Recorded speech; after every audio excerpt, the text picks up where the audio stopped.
Militarily Speaking, Season 2, Episode 12, Army Community Service. This episode, we talk with Jeff Major with Army Community Service.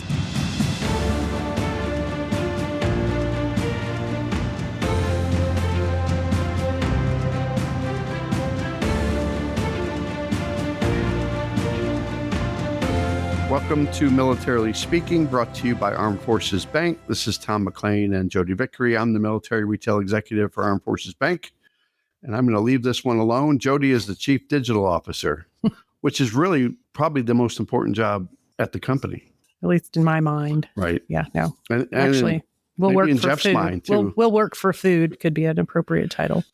Before we introduce Jeff, let me just get a disclaimer out there. Oh, yes.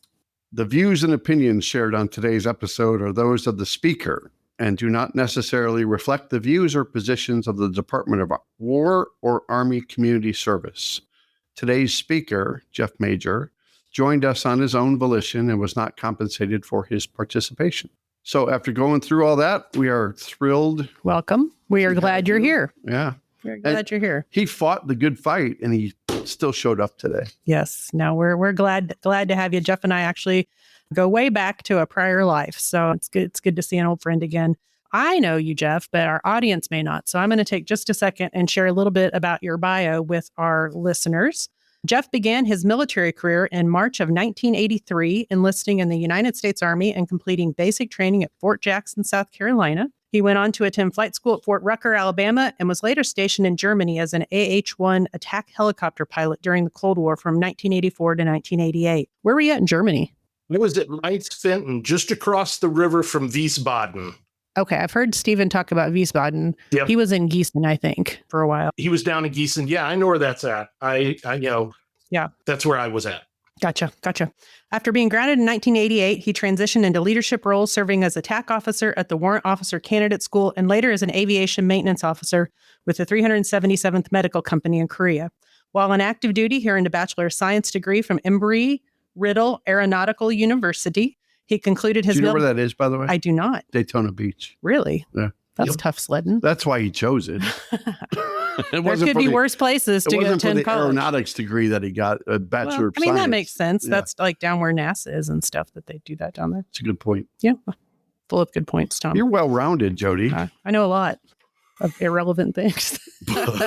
He concluded his military service in 1993 after 10 years, departing at the rank of CW3 or Chief Warrant Officer 3.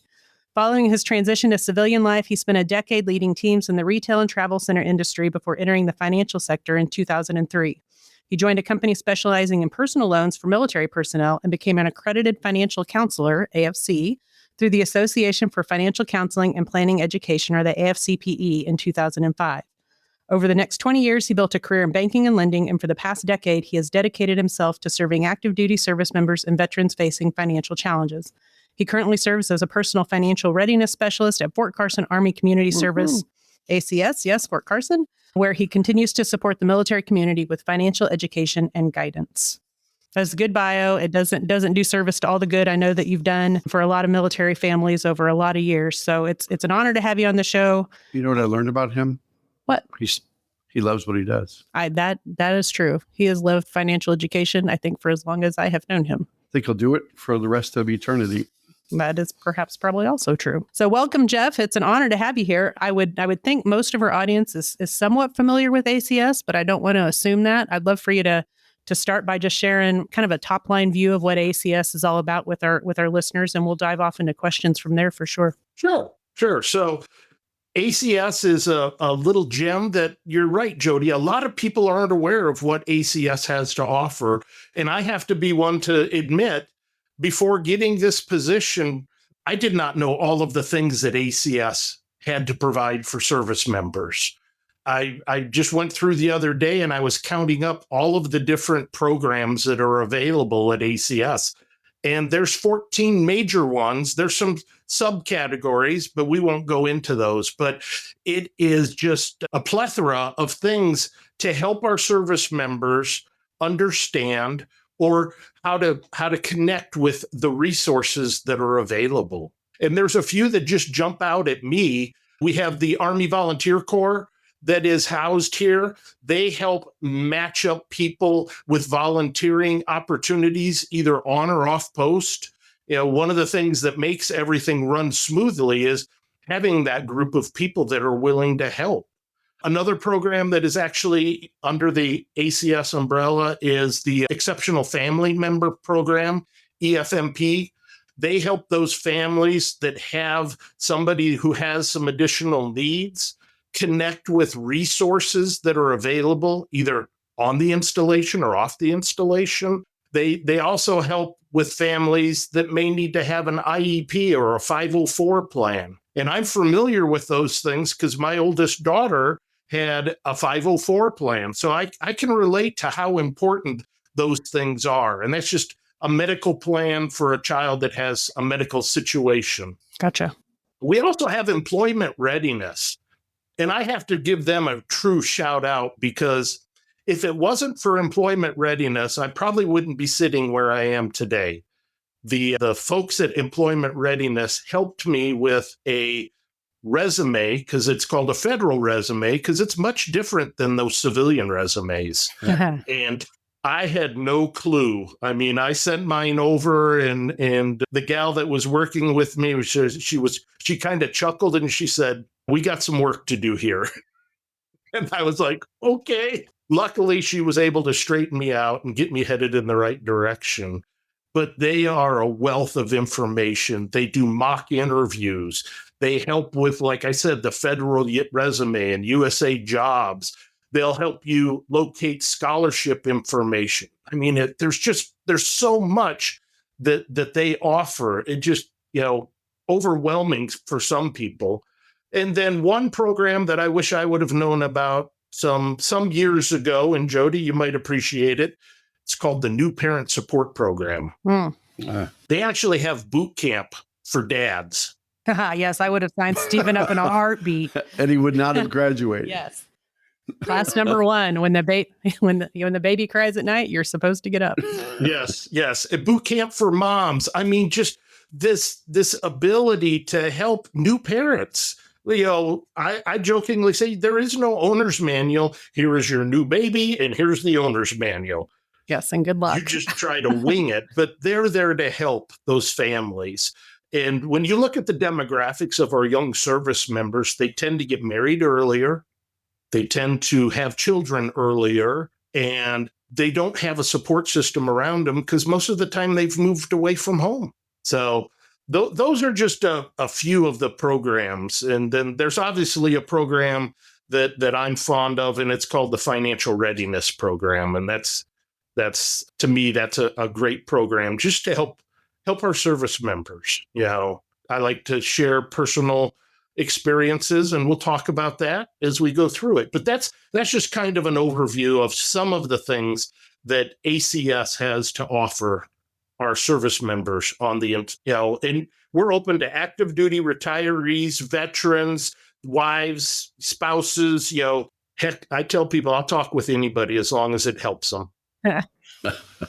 Yes, and I believe that too. Yeah, I even just learned things right now that I didn't know ACS did. Because I've been doing military banking for 13 years, but I always thought of it more on the financial readiness side. And we help support AER for assistance when needed, or we might help fund those things or donate some money to that. But I thought that was it. Financial education, briefs, and helping people. But when there's 14 programs, you mentioned, Jeff, you think about Soldier for Life or TAP, Transition Assistance, and that whole umbrella, the overarching. Yes. And then underneath all that, you've got a component dedicated just to resume writing or mock interviews. And that's intimidating for a lot of people that have spent 20, 25, 30 years in combat or in military to have to make that move, especially if they've just been in the military since they were 17 or 18. How do you do it without the playbook or the guidance? It's funny because there's another program here in the local market that I help support, and they have a program similar to what you referred to, the TAP. And I actually teach a class for them that's called Salary Negotiations and Expectations. Because if you think about your typical service member, they don't get to ask for more than what is being offered. It's black and white. Right. Here's the chart. It's a chart. Yeah. Here's the chart. Yep. Yeah.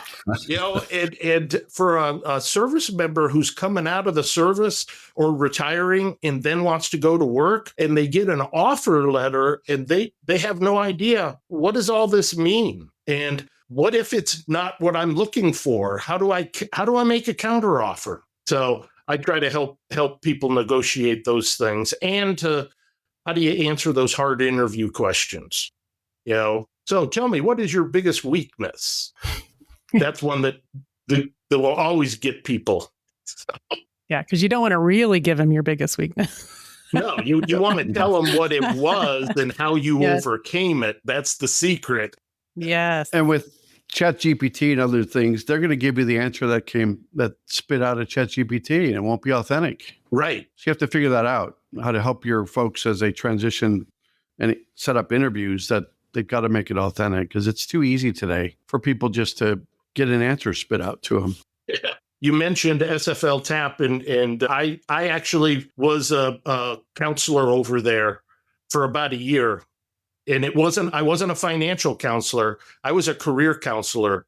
And they really wanted somebody who had more college education. I just had a bachelor's degree. And I told the lady, I said, ma'am, I have a master's in life. And she was like, you're right. And then some. And then some. Yeah. Maybe a doctorate. Who knows? Right? I don't know if I'd go that far.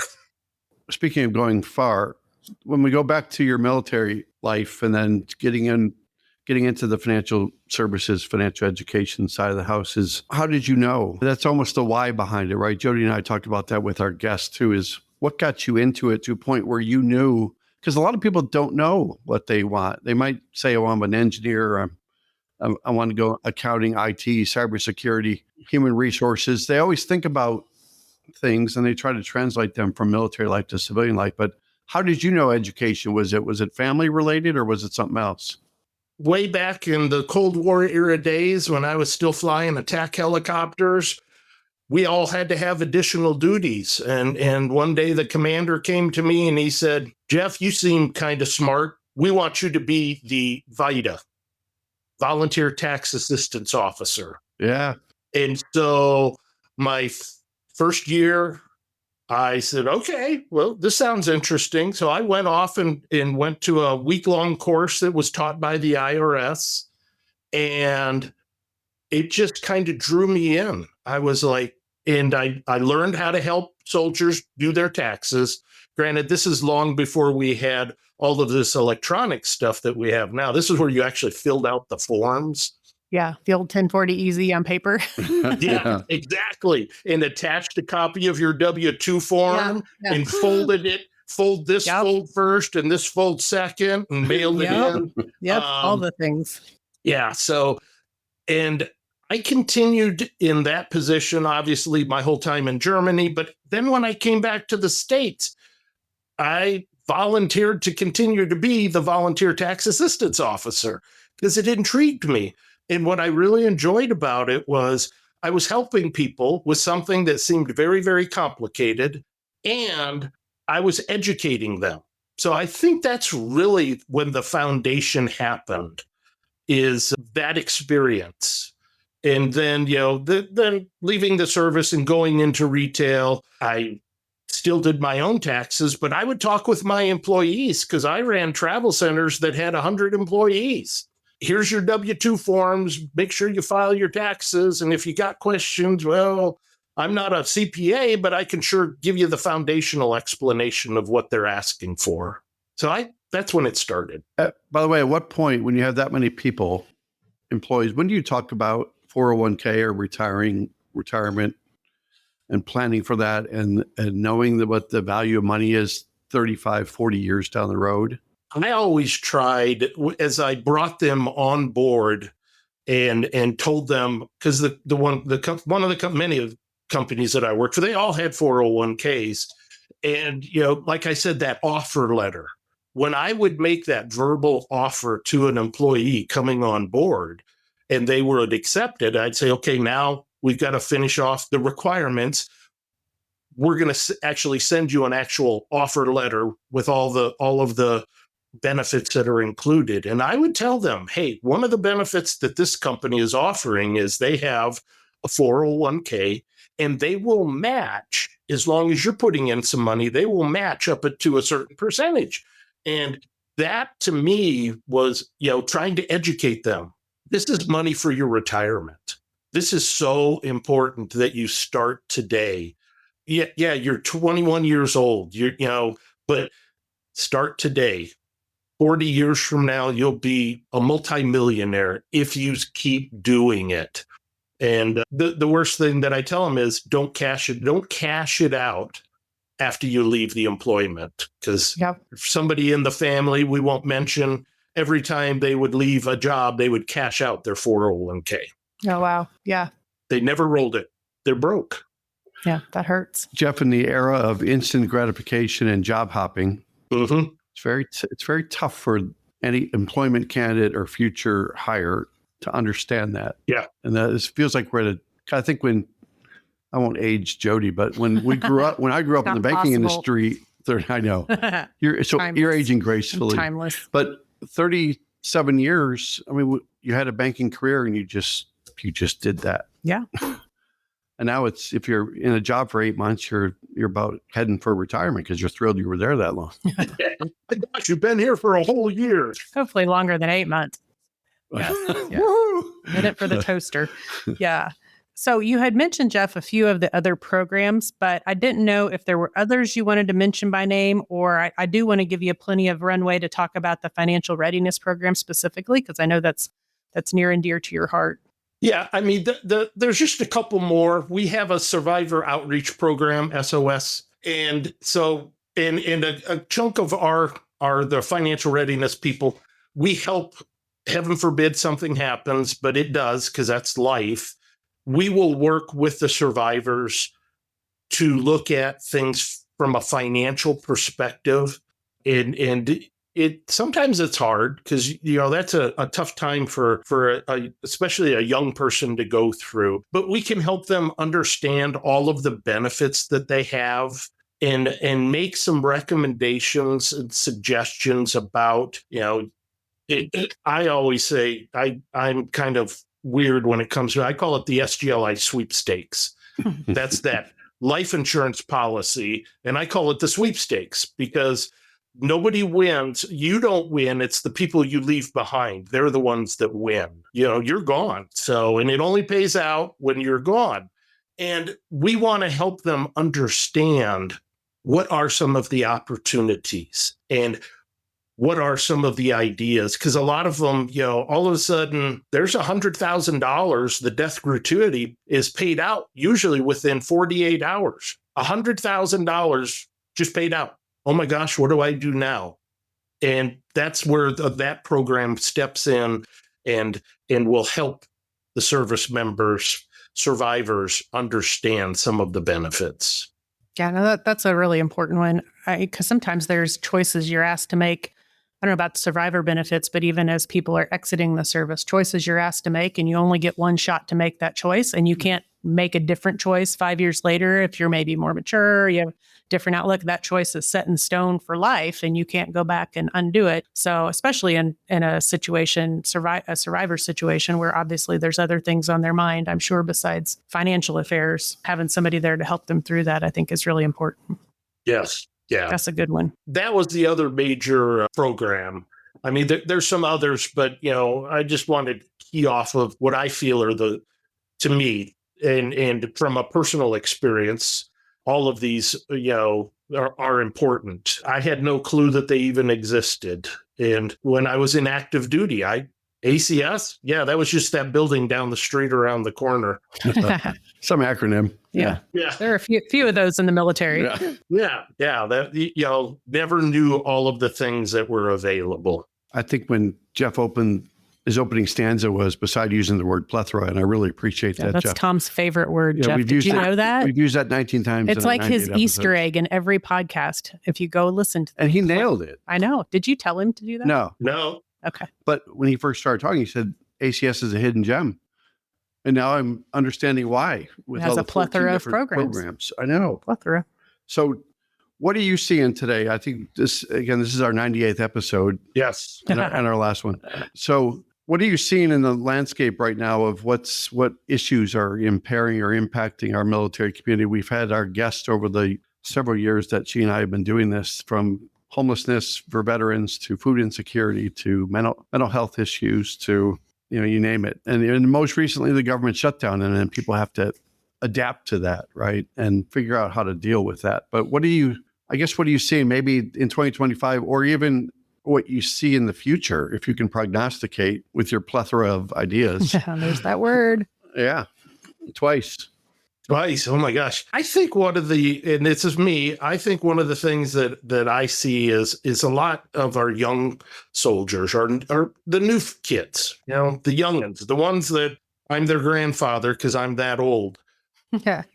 They have a lack of financial literacy because, and it's for a couple reasons. One, we're not teaching good financial principles in schools. We have failed our children when it comes to that.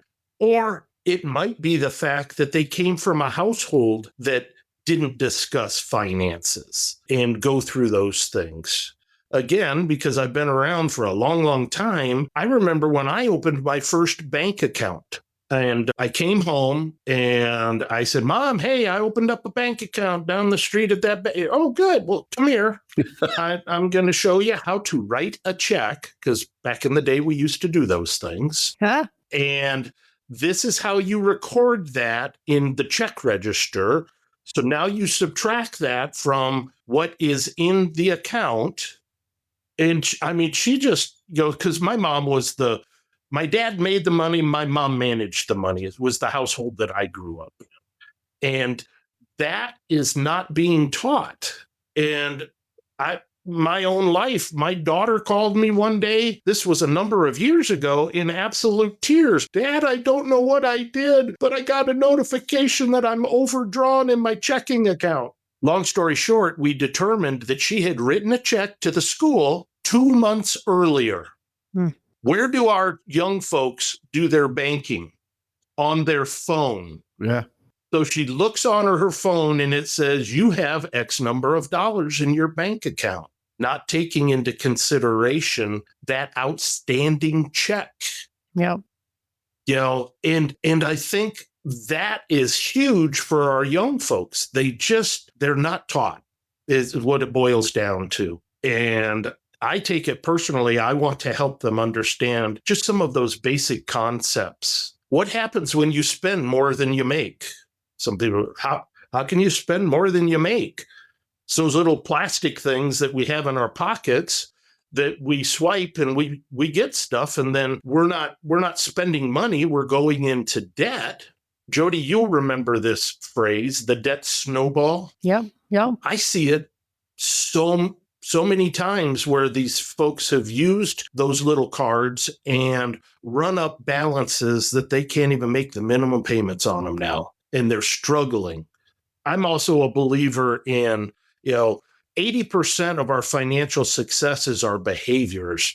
About 20% is actually the dollars that are involved. And we need to have discipline. And I'm pulling it down off of my little whiteboard. This is my little note I have written to myself. Yeah, discipline. Read it. You got to read it. Yeah. Yep. Discipline is explaining to your brain that you need to sacrifice immediate pleasures for greater rewards in the future. There you have it. And then there's somebody's phone number underneath it. That's the discipline hotline. Yeah. We could call it live on the air and see who it is. Yeah. We should probably not do that. No. As a military spouse, I understand how unpredictable life can be. Whether it's a PCS move or just everyday expenses, money can be tight. That's why it's so important to have a checking account that works for you. Armed Forces Bank offers our Access Freedom checking accounts designed with military families in mind. If you're looking for no monthly fees, early military pay, and no fee access to over 38,000 ATMs nationwide, we've got you covered. Plus, with our user-friendly mobile app, managing your money is a breeze, no matter where you're stationed. And with about 75% of our team affiliated with the military, Armed Forces Bank really understands the challenges faced by the military and their families. We've been supporting military families for over 100 years, so you know we'll always have your back.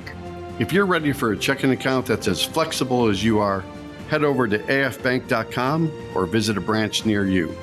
Armed Forces Bank, serving those who serve. Member FDIC, $25 opening deposit and e-statements required. Direct deposit required for early military pay. Closing new accounts within 90 days of opening will result in a $25 early closure fee. Message and data rates charged by your mobile phone carrier may apply. I think the young folks, they want to live at the same level that their parents have achieved, but it took their parents, 40 years to get to that level. And they're not lazy. They don't understand that sometimes it does take some work. That, and I think they see the perfect reality on people's Pinterest or their Facebook about people taking vacations or the thing. You only see one side of people's life on social media, right? The really polished up, prettied up. The glamorous. You don't see how they paid for that. Yeah. Or, you talk to somebody who is very, very wealthy, and a lot of times they're very, very much in debt too. Yeah. And the willingness to take on debt left and right and not even think about it. I just talked to a soldier earlier today, and we were talking about car payments. And I said, we have become a society of where you have to have a car payment. It's required. And I'm not a believer of that because I haven't had a car payment in 10 years. Yeah. I don't like car payments. I always remember my grandma telling me she didn't believe in interest. Whether it was her house or her car. I mean, that's old school right there. I just don't believe in interest. But she wanted interest on her deposits. That interest she does believe in. It's the other side of the equation. Yes. But she is not going to give her money to somebody else. But I always heard the expression, it doesn't matter how much you make, it's how much you spend. Because you could make $200,000 a year, but if you're spending $200,000 a penny, then what does it matter? Right. You're running in a circle or running in place. And then I also wanted to ask you, Jeff, about wasn't there a mandate in high school, like 14 states? I'm going to go off of memory, which is not a good thing, that there was a mandate that financial education was part of the curriculum for recently a student. Yeah, like in the last 5 to 10 years. Yes. That certain states adopted that they would make it part of the school agendas. And they have, but I think if we look at the curriculum itself, it doesn't really help truly understand. It checks the box. I'll never forget, my daughter was in 4th grade, and she came home and she said, "Dad, you do financial stuff?" And I said, "Yes." And she goes, "I need some help." And I'm like, "What's going on?" She goes, "Our teacher has told us that we're going to have to earn money and we're going to have to pay rent for our desk and just a whole myriad of things." And she goes, "Dad, I'm scared. I don't know." And I said, "Okay, well, that's just basic math concepts." But as she went through that, I sent a note to the teacher and I told her how important I felt that little thing was that she was doing with the students, to understand that you have to earn the money and then you use the money to do the things that you want to do or have the things that you want to have. When I lived in Florida, this was before your time, Jodi. You and I didn't know each other. My son and I were going to the barbershop. I think he was like 4 years old. And we were going down the road and we were getting ready to turn left to go into the barbershop. And we always drove past Waffle House. And he was like, "Oh, can we go to Waffle House after our haircuts?" And I was kind of like, "Dad doesn't have the money right now for us to go to Waffle House." And he said, "Well, just pull in there." And he was pointing to our local bank that I banked at, "and put your card in the machine and it'll give you money." Magical. Yeah. Magical machine that gives you money. I have to get one of those machines. I'm still looking for one. Right. Yeah. And it's funny because at that moment I realized I had to explain to my 4-year-old son why that machine gave me money. And again, those core concepts, I can't stress enough how important those are, that we as parents or as educators, wherever we're at, we need to share, and personal experiences. This whole thing this is my personal experiences, things that I've lived through. And I, knock on wood, have to say I am one of those people that is debt-free. I have no debt at all. course, I don't have anything, but I have no debt at all. I don't own anything, but I don't have any debt. Yeah. Right. Very good. I want to switch gears just a little bit, Jeff. Obviously, Tom and I are here as representatives of Armed Forces Bank, but on every military installation, there's typically a bank, there's a credit union. What is kind of your expectation, or what is your hope for how financial institutions, whoever they might be, could reach out and partner with ACS? Are there opportunities to work together to help military families achieve some of these financial goals that we're talking about today? Hey, Jeff, before you answer that, the views and opinions shared on today's episode are those of the speaker and do not necessarily reflect. Okay? Yes. I got that out of the way. Yes. So, yeah, what is Good job, Tom. Permission to speak freely. Yes. You've been doing this for a while, so why don't you just, talk to us about how the banks and credit unions can collaborate? I think one of the things, again, because of that lack of financial literacy with our service members, if a service member walks into a financial institution and says, I would like to open up a checking account, that they don't just go through the formality, sign here, sign here, sign here, here you go, here's your documents. That somebody should sit down and start asking some questions of that person to ensure that they understand how this product works, because that's what it is. It's a product. How does this product actually work? What happens if you do this? What happens if you do that? So that they have a clear understanding of what that is. And I think the other thing that they can all do is just somebody come over to ACS and sit down and talk with the financial folks or whatever department they want to talk to.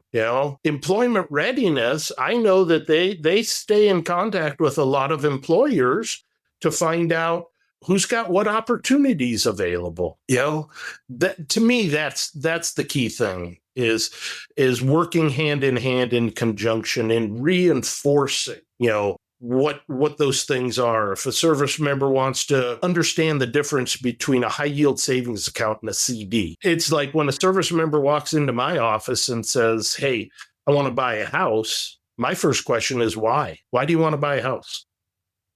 And I make them explain to me why they want to buy a house. Obviously I'm looking for some key indicators of why, but some of them it's, because my buddy told me that I should buy a house.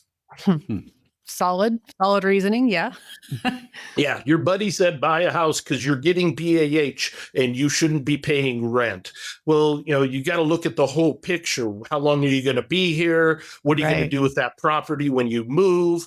Those considerations that long-term planning, So I think our financial institutions just need to work with whatever organization it is that's on the installation that they're on, is walk in the door and come in and say, hello, what can we do together? Is there something we could do together? And I don't know all the rules.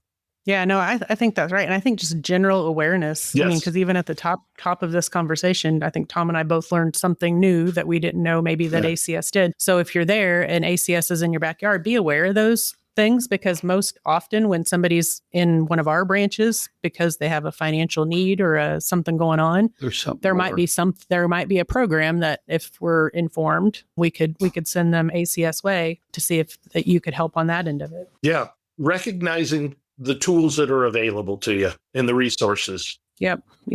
Hey, Jeff, what's the website where if people wanted to go visit ACS? Well, if you go to the general ACS website, it will give you the ability to select an installation. You can select whichever one. And it's going to take you to that ACS's website and show you the services that are available. Again, because there's so many of them. Did he just skirt the answer, though?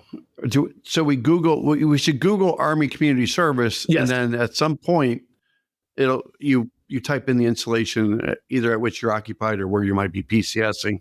Yeah, I think, and can't quote me on this, my personal belief, I think it is armymwr.com, something to that effect. You win.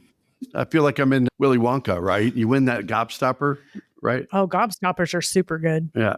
Everlasting gobstopper. Yeah. Well, thank you. I'm so happy. That's now one of his top 3 favorite movies. Willy Wonka, the original Willy Wonka. Gobstopper's a solid candy choice. Oh, I remember seeing that when it came out because I'm that old. Yeah, kind of scared me, but Violet scared me. When they went down the tunnel, that was a little intimidating. Yes. Oh, that was a question in here, Jodi. Well played, Tom. All right. Well played. So kind of, this is a little bit tied to you're talking about the financial readiness program, but if people just don't know what they don't know, when would you tell somebody they need to come visit with you or a financial counselor at their local installations, ACS? How do they know that it's time to come and visit with Jeff Major? It's funny because I tell them whether things are going well. Hopefully, it's not only because you're coming to see because things are going poorly.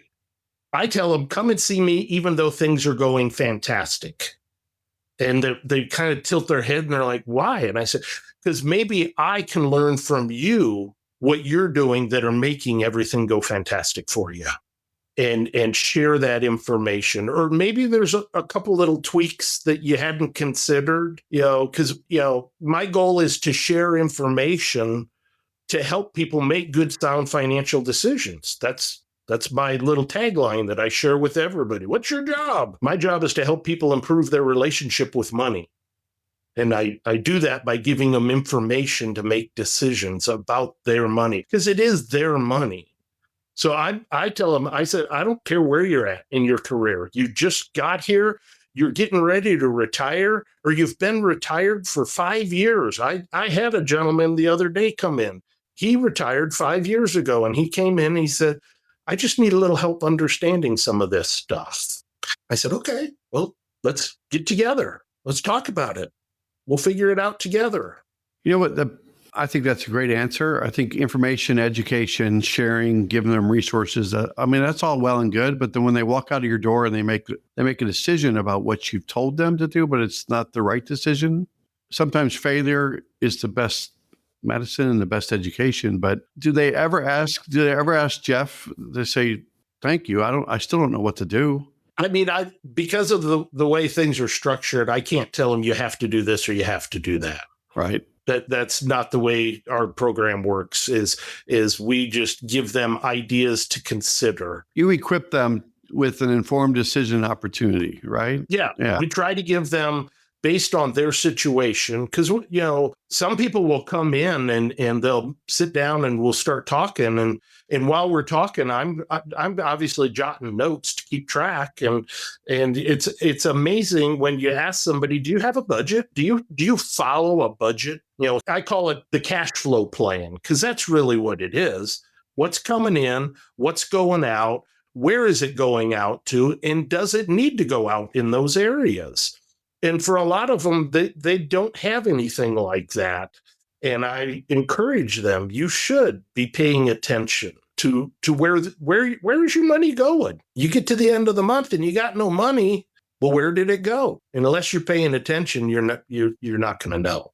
Yep. Jodi won't remember this, but remember when people used to say, well, I still have checks. Right. I got to have money, right? Or the ATM receipts that I had money. Well, but I still got checks, so I still got money. Yeah. Yep. Back in the day. Too funny. Life was simpler, but it was a lot more complicated too. I can imagine. I don't know if you're the kind of guy that likes to document and report and keep track of things and have little quotes and stuff, right? So if I had to say, how many people have you helped in your career? What would that number be? Oh, geez. Thousands. All right. That's a little rare. That. I mean, that's vague, right? I believe that. Thousands, it could be tens of thousands. Couple thousand, All right. Okay, 3,000 to 5,000. I'll say that. How's that? All right, that's fine. 4,602. Is that 3,001 or 4? All right. A lot, Tom. So is there something that stands out? I think early on in this podcast, we talked about how you just want to make an impact on everybody. And if you educate them, you go home every night and say, wow, I did something pretty wonderful today. And there also might be stories that you might want to tell, or a story, Jeff, that where maybe 5, 10, 15 years later, someone came back and said, Jeff, I actually listened to you. I went through all the resources. Person, that'll narrow it down. The one person that listened to Jeff. No, I'm kidding. I narrowed it down. You were the only one that listened to me. And is there a story that said, wow, you made a difference and I'm debt free, they talk about that, or you helped me with my saving when I was 18 and I'm 38 now and I'm getting out of the military and here's what I have. Yeah. I actually had a person that I met with, and this was probably 20 years ago, that wanted to buy a house, but wasn't qualifying to purchase the home because they didn't understand how the credit system worked and how that whole credit scoring model worked. And they had made some, we'll just say, not very smart decisions in the use of credit. And so they were not qualifying. And so I worked with them, and it took probably about 2 years of steady diligence and staying in contact and following up. And they finally got to the point where they were able to qualify to make a purchase of a home, because they were getting ready to retire out of the military, and they wanted to have this property before they retired out. And, we talked and talked and talked. And then one day, out of the blue, I get a phone call. Hey, Jeff, this is so-and-so. And I just want to let you know I've qualified for the home purchase and I'm moving forward with it. That was rewarding to me because this was a goal that they had. And, I couldn't do everything for them. But again, I could sure share that information about how those things all work together and improved their credit profile. And they were able to purchase a home. That's awesome. I bet there are a lot of stories like that. Yeah. Yeah. And I've had those that I've helped them put together a way to pay off and become debt free. I always tell them those little plastic cards aren't evil. It's just when we allow them to take over our behaviors, that's when they become evil, and we pay the price for it. And I've had a number of people that have come to me and said, hey, I followed what you suggested, and I just wanted to let you know all of my credit card debt is gone. You probably tell this to your constituents as well as people that come to see you. When you have revolving debt of like 30, 40,000, it can sometimes take more than a mortgage lifetime to pay it back if you just do the minimum payment. And I think people, when they say, wow, it's only $112 a month. Well, you're going to pay that for the next 360 months and it still won't be paid off. Yeah. But right, that's the education stuff that we have to do. Being debt-free it has so many positive impacts to your life when you're debt-free. Yes, it truly does. It makes you go to bed easier at night. Yeah, for sure. And what we just went through with this, the government shutdown, we saw we could quickly identify who are the people who were prepared and who are the people that weren't. Luckily, our service members all got paid, and I'm very thankful that happened, because if there's anybody that deserves to be paid, it's service members. Agreed. Do you want to play a game? Sure. What game do you want to play? You want to play something about Willy Wonka? Or? No, I'm married to Willy Wonka. So Stephen works at a candy company now, Jeff. He's in the... Oh, he does? He's recruiting for them, yeah. So it's like Mars or something? Yeah. So I feel it's like being married to Willy Wonka, sort of. Yeah, but think about all the candy you get, right? No. That you don't bring to me? No. I told him he can't bring it home because then I'd eat it all. But yes, we should play a game. If Jeff is game, we should play the Military Minute. And being that he's actually listened to a plethora of episodes. Yes. Right? Does 2 count as a plethora? Not a plethora. Just a couple? 2 is not a plethora, yeah. By the end of December, it will be a wide We'd like you to spend your range. Christmas holiday, Jeff, listening to Tom's voice in your ear pods. Yes. as would anybody want to do. Jodi? So our Military Minute game, it's a cute little trivia game, Jeff. We rather like it here. The first question, if you know the answer, you're welcome to say it out loud. But you don't like the answer. Well, it's a very long, right. it may or may not be right. It's very long. Right, so it's about West Point. So who purchased West Point back in 1790 for the grand price of $11,085? And under what 2 names did West Point operate before officially becoming the United States Military Academy at West Point? Jeez, that's a lot, Jodi. I can't even with you. Wow. I know. So it's fair game to say, Tom, that's a really long question and nobody would know. Yeah, but do you think Jeff knows it? I mean, he knows. I don't know. He said he was a smart guy, right? Well, you have to go back and look at my military career. I was a warrant officer. I was not a commissioned officer. I'm embarrassed to, we kind of look down our noses in the aviation field at the commissioned officers. So I do not know the answer to that question. I think that's fair. I don't think anybody other than Google knows the answer. But even to the as question. an Embry-Riddle Aeronautical University Bachelor of Science degree, you figure with that mouthful, this was probably not in the curriculum. Right. So, but if you're in our audience and you're handy at Google and you answered that it was Alexander Hamilton who purchased West Point in 1790 for $11,085. And prior to being the United States Military Academy at West Point, it was named Fort Arnold and Fort Clinton. Then 1, you're very good at Google. And 2, watch for your name to be dropped as the lucky winner of $50 for yourself and $50 for a charity of your choice. And it might be Army Emergency Relief. Yeah, could donate. Could be donating to Could that. donate to that. Yeah. So this week's Military Minute, though, Jeff, you can't answer, even if you know, because we're going to tee this up for our audience when this episode drops. This one's a kind of a pop culture thing, which you haven't done for a while, Tom. And it's not a 2 or 3 part It's question. a one-answer question. Thank you. Hallelujah. This week's Military Minute takes us to a question about pop culture in Colorado, where Jeff hails from. What 1990s TV show starred Jane Seymour as a 19th century doctor who settled in Colorado Springs at the foot of the Rockies?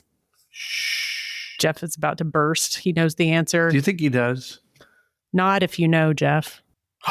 Oh, yeah. Delayed I nod. know. Yeah, Jeff's wicked smart. So if you're in our audience and you know who that is, when this podcast episode drops, make sure you comment that correct full answer and watch for your name to be selected out of the people that got it right for $50 for yourself and $50 for a charity of your choice.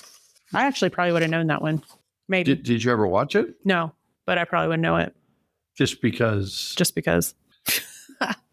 Dale, did you know it? Dale's smart. No, he just nodded his head. I could have said it's dark outside, and he just not. All right. Jeff, if you enjoyed today's episode as much as Dale did, go out to afbank.com, subscribe to the show, make sure you rate us, leave us a comment about what you think Jodi does for a living on your favorite podcast platform, such as Apple Podcast or Spotify and YouTube. Jeff?